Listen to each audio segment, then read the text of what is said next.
then they can sing.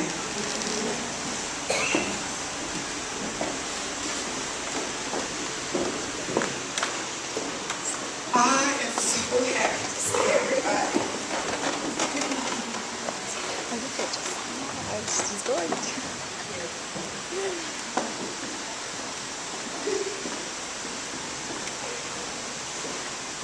Do you know how to use this? You know I'm going to be myself, right? Just got a point. I ain't trying to be nobody else. Just point. You don't have to. So I got a joke to tell y'all. Listen, as much as therapy I was in, I learned all kind of jokes. And I couldn't wait to tell this one today. You can lead a horse to water, but a pencil has to be led.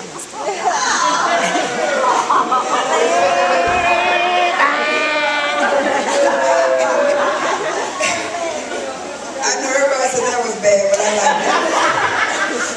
What kind of tea can you get for $1? Tea? Tea. Buck tea.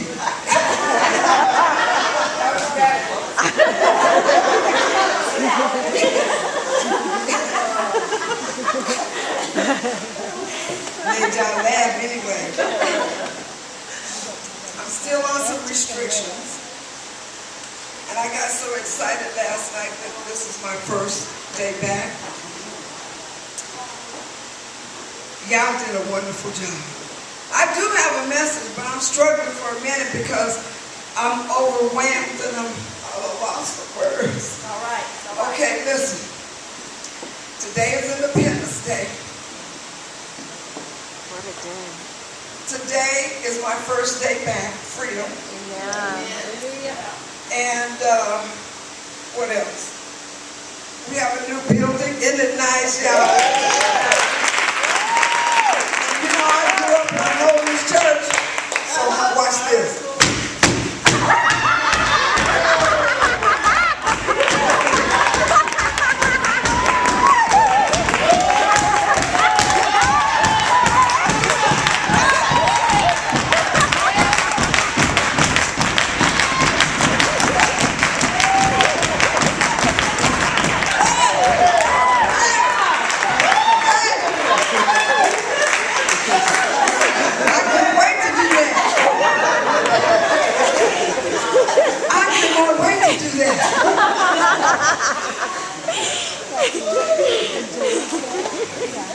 I couldn't have made it without the prayers.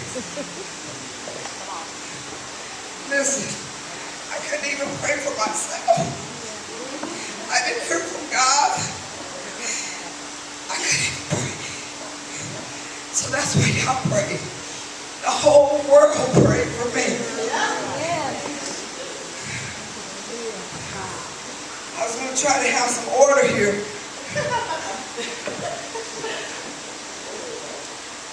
Thank you. Y'all gonna sing? For you.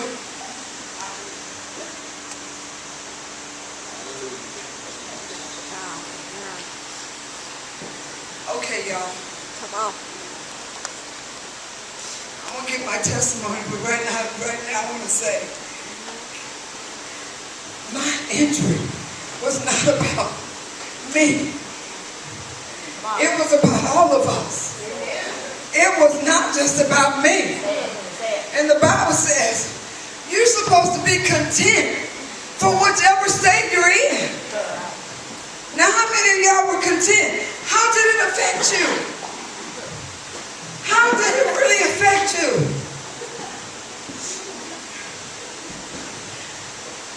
It was all about what he wanted to do in me and what he wanted to do in y'all. It works. I'm serious. Yeah. And until you let go and release, there can be no restoration. Let me just go and tell my testimony. Then y'all got to have something to say about it.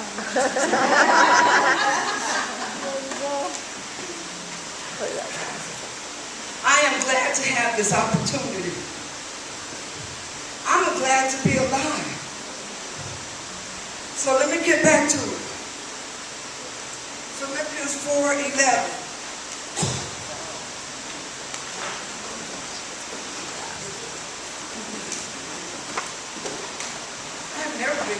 It's nervous, but you know what? It's good to be nervous. And what did I just say?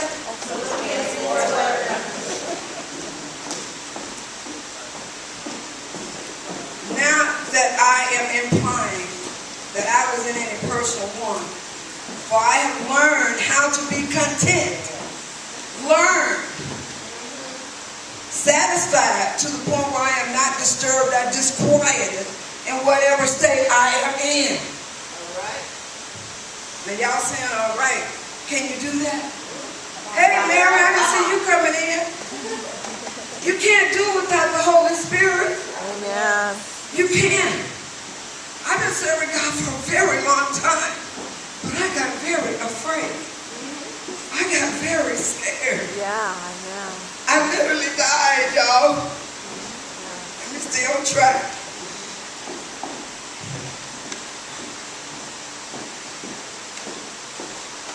Do y'all remember our focus for 2010? Draw nigh to God. And He'll draw nigh to you. Y'all remember that?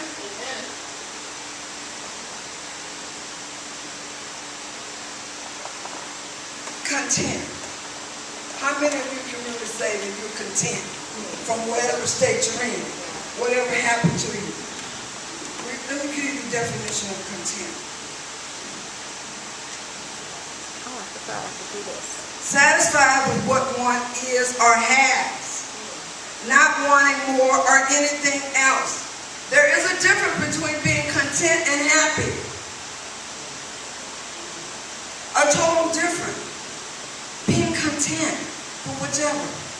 So how did it affect you? How did it affect you, Cherie, by me being gone?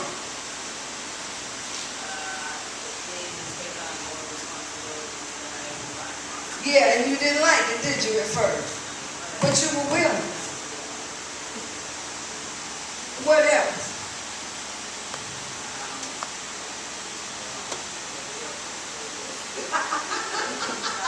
Okay.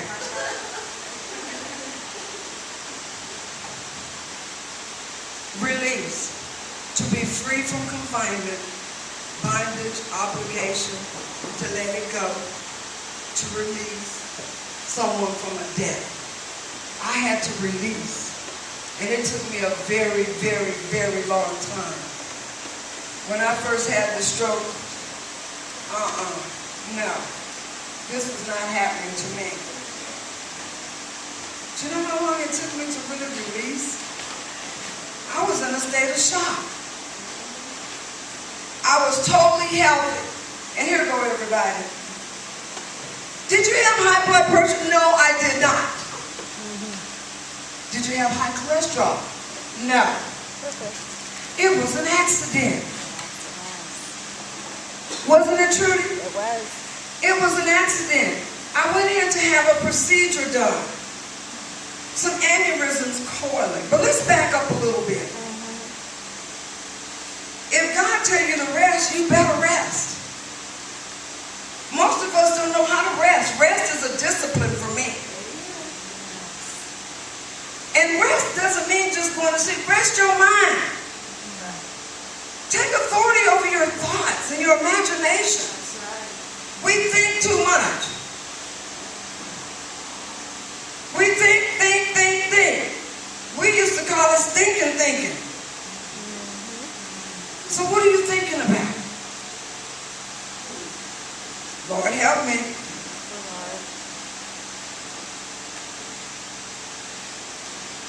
Let me get up on my testimony. Content.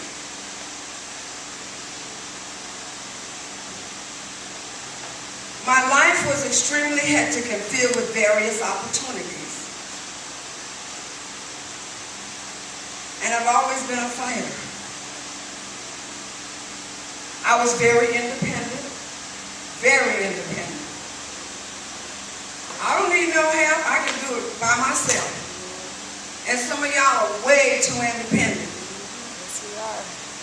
I don't need nobody. Yes, you do. Yes, we do.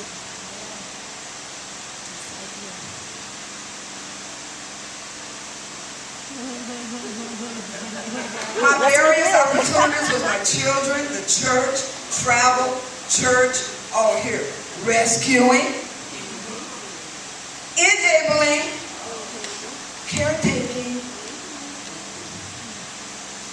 Y'all get the picture? And some of y'all doing the same thing. Don't look at me funny. Doing the same thing. How many times have God told me to rest? Pat. Didn't you tell me about a year ago? She was still in D.C. working for the Bush administration. I like to tell that. But we still best friends. She called me. Weren't you still in D.C. when you called me? And she don't talk very much. God is consistently telling me you need to rest. Going to school first, full-time, pastoring the church, counseling, premarital, you name it. God gives me the strength to do it, relying on God. He ain't told us to do half the stuff that we do. And you know it. Am I talking good, Kitty? You're talking. So within minutes, my life changed. Within minutes. I went in to have a procedure. I had it on my calendar. Here I go. I'm going in on Friday. I'm going to let myself recuperate over the weekend. And then Tuesday, I'm going to make some appointments to go do something. Now, is that crazy? Had it scheduled on my calendar. This is what I'm going to do. Didn't ask God. And you know what he says? Okay, let me get it straight. He maketh me to lie down. Yes, he does. He don't need your permission. Yeah. He maketh me to lie down. Yeah. He restores my soul. Now he does use people. I don't have time to lay down. I got things to do. Yeah. He maketh me to lie down. Y'all read that. Y'all didn't think about that, did you? Just skip right on over it. He restores my soul. We like that part. Yeah.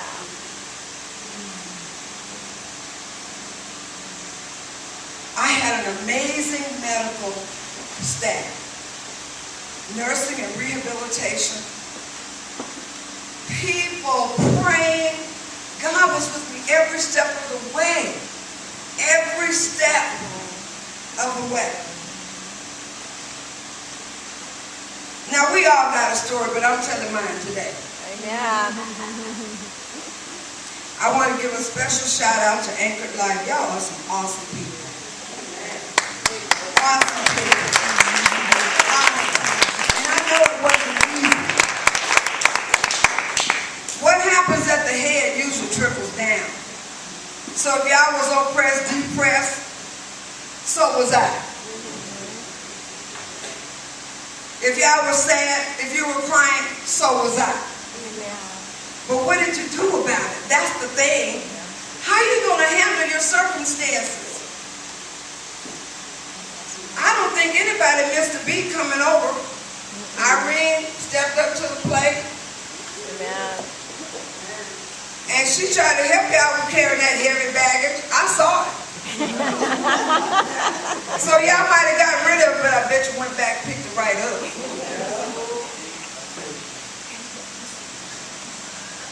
We all have obstacles that we have to overcome. Every last one of us. Some of us are still overcoming. Be encouraged. Be encouraged. Oh, let me take a side note. I like to take rabbit trails sometime. Y'all know that. My children were so overprotective. They got on my nerves. They did, didn't they? My daughter-in-law, tell me you're all right. You just be there. You all right. She don't say a lot, but she actually really prays for me a lot. And it ain't how much you say. Because you can be flapping your lips and not saying a thing. And a lot of us do that. Women, It's going to be all right. It's going to be all right. You just keep on doing what you're doing. Though he slay me, yet will I serve him. Amen. And just because you're driving them down the highway, I know you was going to do all that. Just do it. I know you're doing it, but I'm saying just do it. It's time we just start doing it. Just do it. Amen. It ain't about us. But we make it about us. It is not about us. I am telling my testimony. And have you ever wondered how you got over some of these situations? Are you wondering how you're going to get over it? Pierre, thanks for blessing us. Y'all need to pray for his business. Yeah. I want to thank God for my friends that will stick closer than to a brother. I didn't say that just right. Sometimes my words get flipped upside down. You said it right. But y'all know what I mean. You said it. Amen.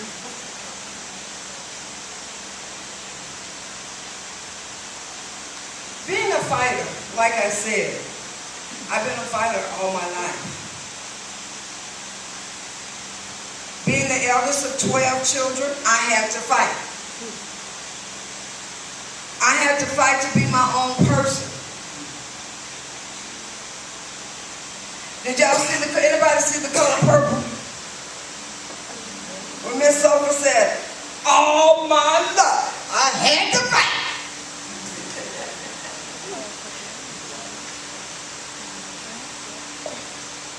I had to fight abusive relationships. Yeah, I know what that's like. I know what it's like to have a stomping and a skull fracture from it. I had to fight for my children's education. I had to fight the principal. I had to fight culture. I had to fight my children and their emotions when we moved them to an all-white neighborhood. That was a hard one. And then Corey went off to college and blamed me, talking about he didn't have no street knowledge because I raised him in the suburban. You know you said that. Kids always try to blame their parents for something. And what is it? You're not responsible for your upbringing, but as an adult, you're responsible for changing it. So stop blaming your parents for everything. And get over yourself.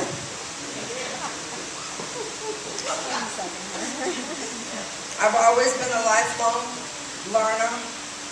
I was a young mother. I married at 13, had a baby and a husband. Now, is that crazy? I had to fight.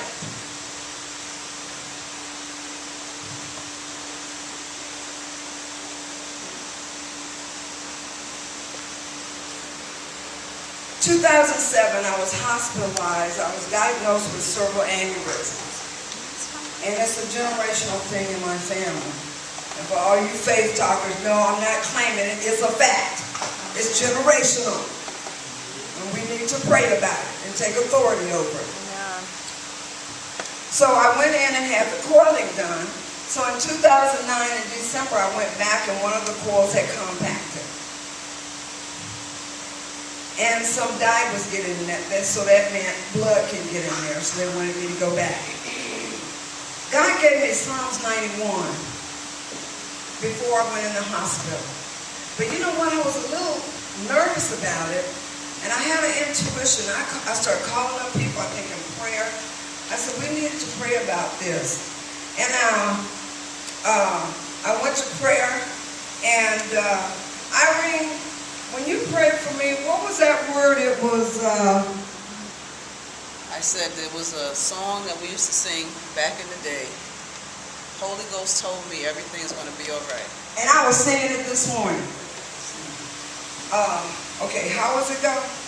I got a feeling everything's going to be all right. I got a feeling everything's gonna be alright. Be alright. Be alright.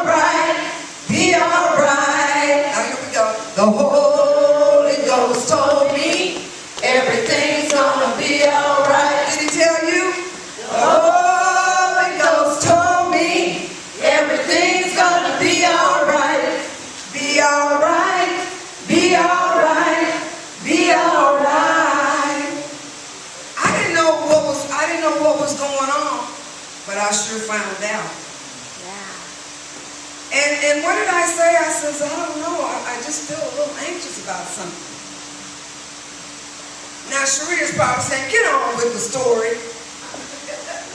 Gabrielle probably is too, but I'm taking my time today, and I just appreciate y'all that y'all would indulge me.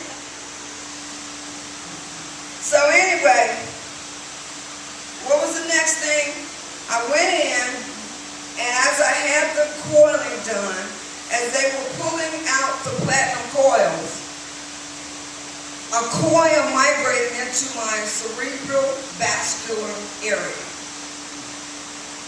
They sent me downstairs and put me on a heparin drip. I was already on Plavix. I was already on aspirin for the blood thinners. So I get down to intensive care, and that's when everything started.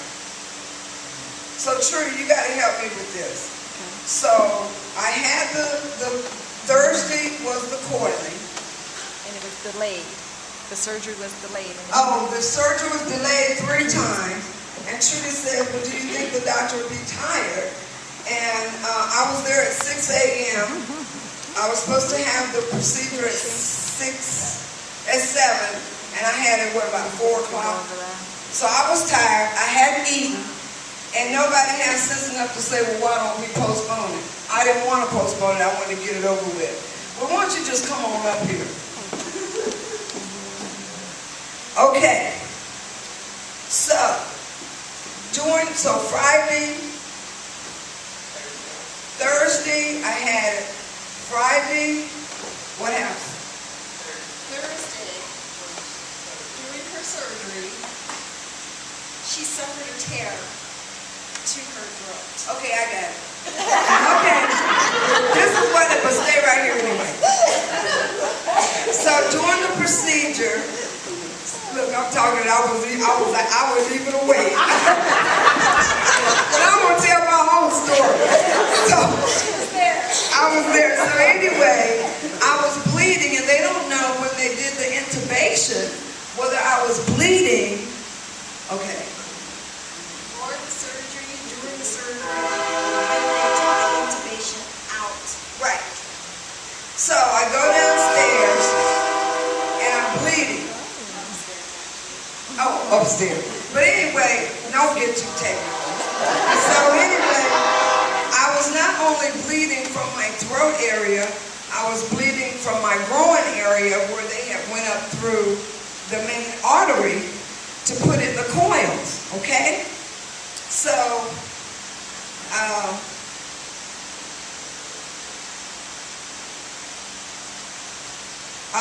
Down for a CT scan. oh yeah. And they said that everything was fine. She was expected to be going home the next day. Okay, I got it. Friday. That's right. So Friday, anyway, I thought I was going home, and this is the doctor came in to visit, and I said something, and it was almost like a tongue, and I looked over at Trudy and I said, I was like, what was that? It was word salad. I mean, I was talking normally, and then I looked, and then I started like, blah, blah, blah, blah, blah. And so the nurses was joking about it. I thought it was a tongue. Now, come on. A speaking in tongue. And so we just ignored it, right? And then, what's next? So then they had to stop her blood thinner because she was bleeding. And so then they said that she was having mini strokes because of the speech impairment. Right. But we're still just going on, and so, y'all need to just pray for me right now. Just pray. Father, I just thank you right now that you would give me focus, and I just speak to my brain right now in my speech center and say, line up right now with the Word of God. Okay, so, then I was bleeding and bleeding. I bled from 4:30 to 2 a.m. And Trudy came in there and was just bringing up blood and blood clots and everything. And I was out there trying to suction myself. And so This was Friday, right? So the bleeding finally stopped. I lost a lot of blood. And then you went home. My sister came. And Saturday, oh, this is right. Okay, Saturday, okay, when did my blood pressure and my pulse stop? Saturday morning. It don't matter. Friday morning is when her blood pressure dropped and she did not have the pulse for a long time. Okay, that's right. So, when that happened, I fell into a very, very dark hole. Very dark. I want you to hold this for me. And what happened, the nurse, I heard this nurse off to my left saying in a very faint voice, "Don't go towards the light." Now I heard that. And there was nothing but utter darkness. I didn't faint because I know what fainting is. I fainted before. And then a doctor that we talked to says when you die, you don't die right away. There's like things that happen. So as I fell into this dark hole, I started to climb. I was fighting for my life, and I was actually doing this, trying to get to the top. That was the fight of my life. And I says, "Trudy, what was I doing?" They called 2 crash carts. Is that what they call them? Trudy got all hysterical, I heard.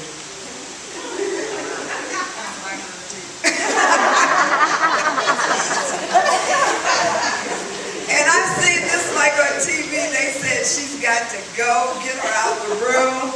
And I didn't know anything. All I know was that it was so dark. It was so dark, and I couldn't pray. All I was trying to do was get out of there. Then they flipped me upside down so you can get the blood to your head. I woke In the bed, of course.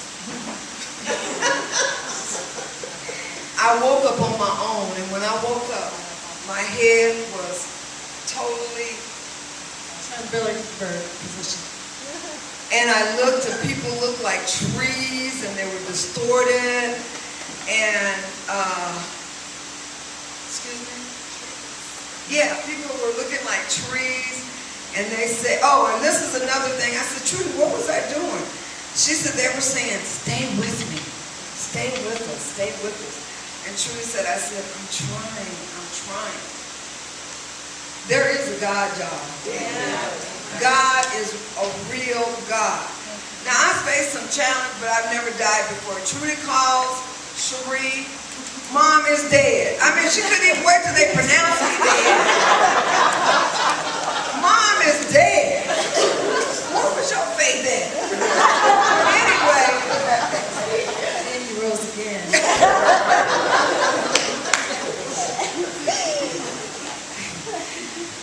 Listen, y'all. I know what death is like. It ain't no joke. It is serious. And to be alive, I am so thankful. Wait a minute, come back here.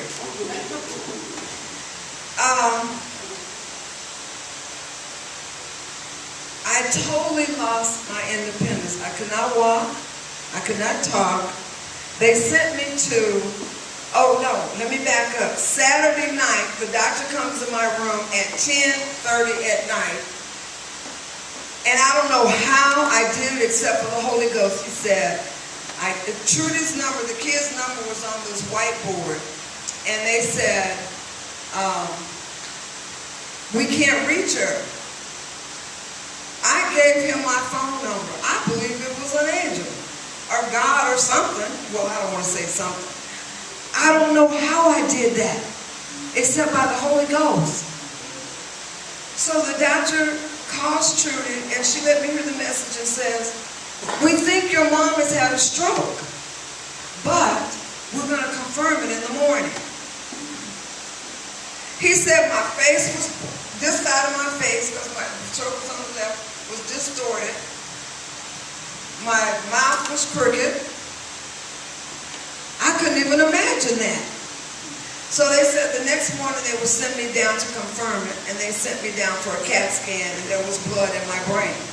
I had a stroke. That's when it was on. I had $1 million workup. They thought I had a heart problem. They couldn't find out what was going on. I was bedridden. They elevated my blood pressure. Why did they do that? To perfuse my brain? Allow the medication to increase the blood pressure to perfuse the brain to get more oxygen and more pressure to the brain, because that's where they do the work at.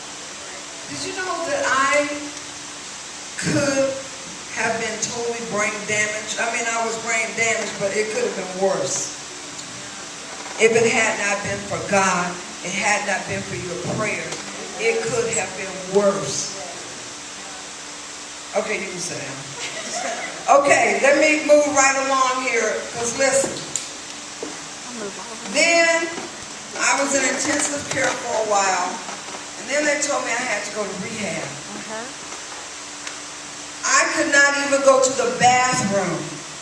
Me, I could not even bathe myself. And when they got me up, you know, usually the right side, I went like that.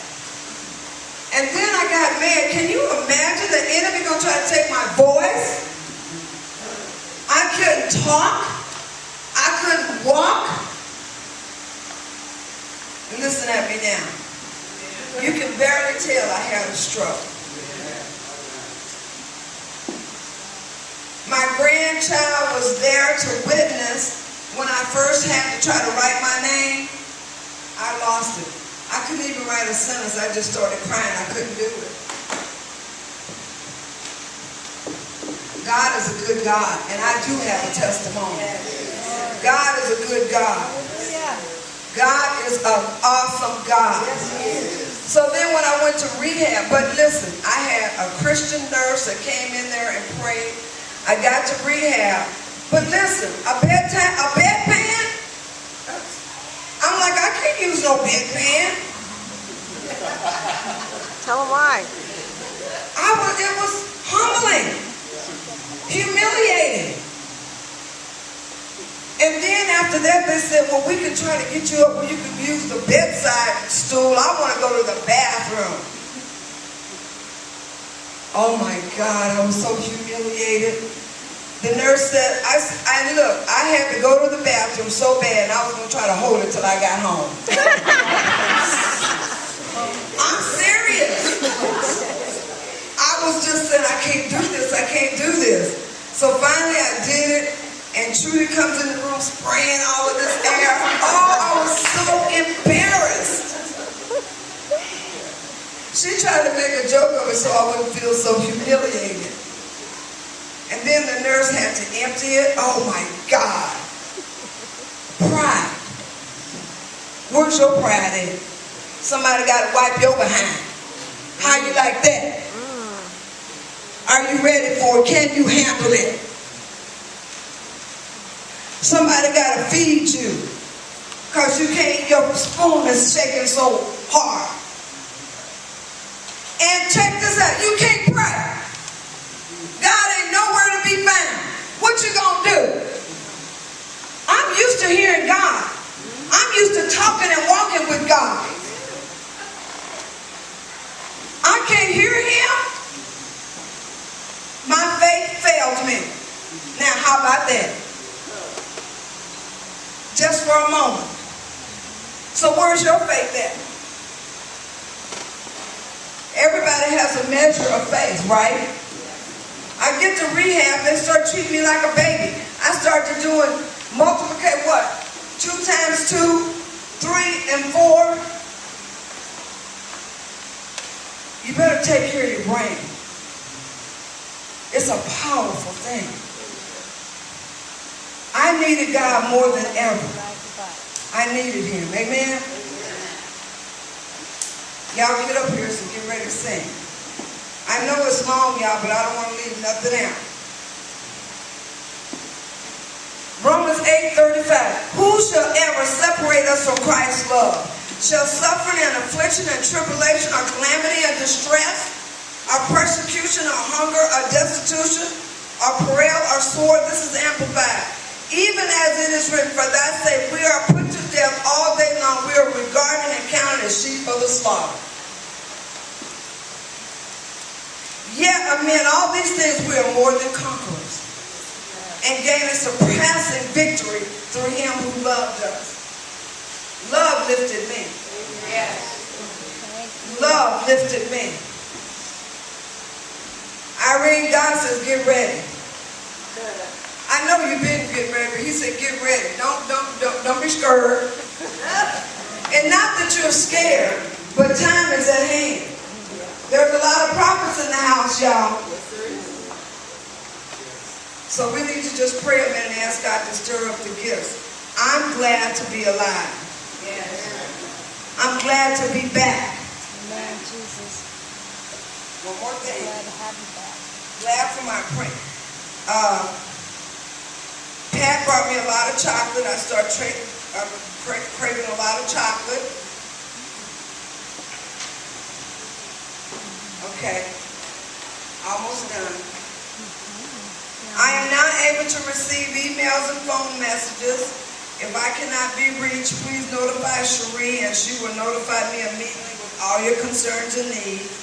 I know it's been hard, and several of you have been in a hard place, and I know it. And I knew a lot of things by the Holy Ghost. God did not release me just until a few days ago. Just a few days ago. And then I started hearing this voice, and it was on. He said, be still and know that I'm God. We have got to learn how to be still. Because he will knock you down. And then y'all try to be like the devil did it. I thought I told y'all to get on the pier. Oh, okay. I guess they got a format to do. So anyway, listen, y'all. I am glad. Look at what God is doing. July the 1st, when a new place, God is good. And I'm celebrating. And I need to try to be quiet because I feel like I'm all over the place, and I am. But I won't be this. Jerry, I'm glad to see you. I got your phone calls. I knew you were praying. This is a powerful woman. She might be little, but she is dynamite. Ain't you? Yes. What you got to say back there? I'm going to let you have some words today. And we're going to hear from a few people. That woman is awesome. And she always trying to read my mail. Okay, come on, Gabrielle. Now, don't make it too long. Oh, wait a minute. Got my prop.